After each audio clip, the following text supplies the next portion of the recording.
Brexit, the migrant crisis and populist politics, all issues currently dominating the news agenda in Europe. For today's Perspective interview, I'm joined by Pascal Lamy, former Director General of the World Trade Organization, for his take on how the bloc is navigating these choppy waters.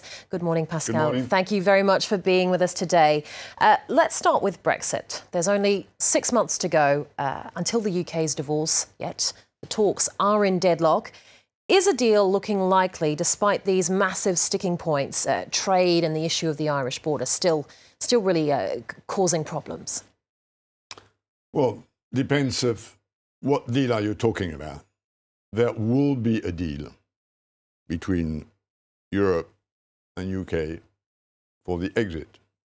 The problem is whether this deal will pass the House of Commons roughly in November, December, when it's there. So I have no doubt that there will be a deal between us and the British.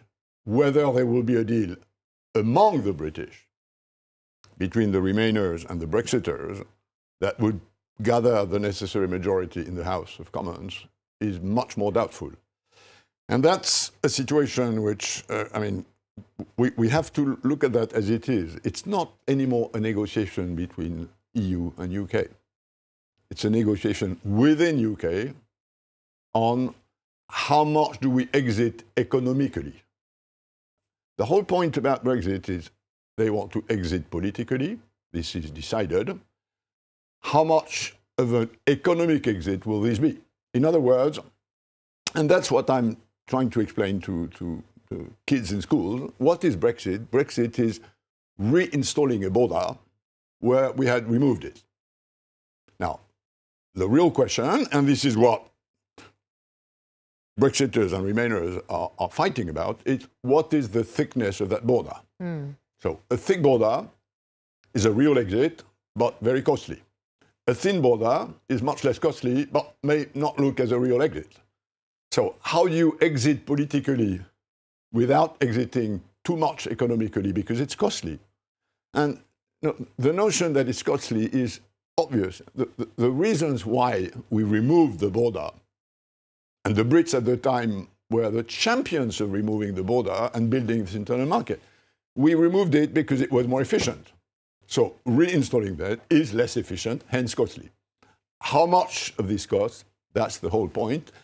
My own sense, for what it's worth, is that there will be a political deal.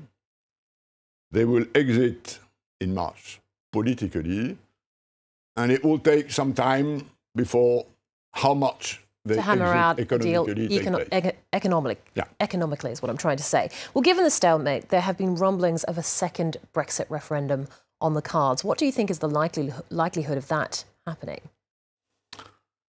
I don't know, because this really has to do purely with British domestic politics, the thinness of Mrs. May's majority in the House, the fact that the Labour Party will want to topple the government, whatever is on the table. So this really is domestic politics. But we on the continent, we have to respect the decision of the British. What we will not do, and this is where there's nothing like a negotiation, is change the way we run the European Union because the UK decided to exit. Okay. Now, this is the red line. Up to them to decide how thick is the border. We will adjust. It's going to be costly for us also, as a small proportion of the cost for UK, but it's going to be costly. So for us, as thin as possible is good, provided, of course, we keep the internal market as it is, with free circulation of goods, services, capital, and people. Let's talk about the rise of populism across Europe. We've seen hardline governments come to power in Italy and Hungary, and close calls or perhaps historic gains elsewhere across the bloc. Do you see the EU continuing down this track?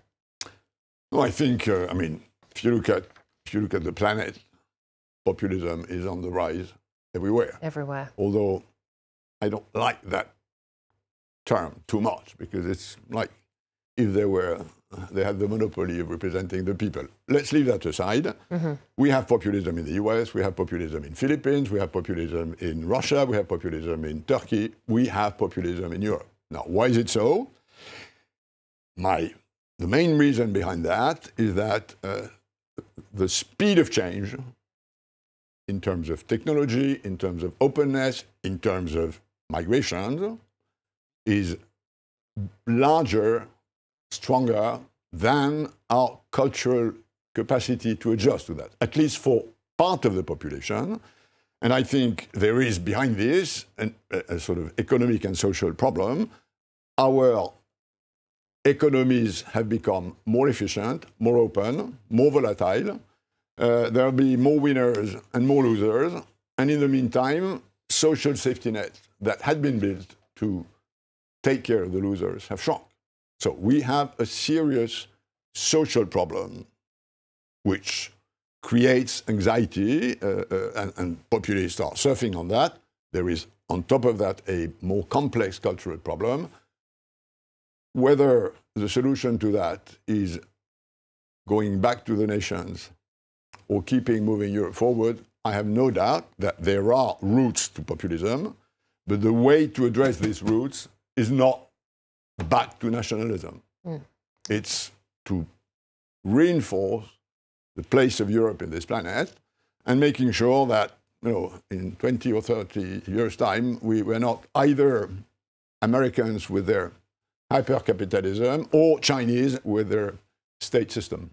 Okay, Pascal Lamy, thank you once again for your time. That was Pascal Lamy, former Director General of the World Trade Organization, joining us for today's Perspective interview.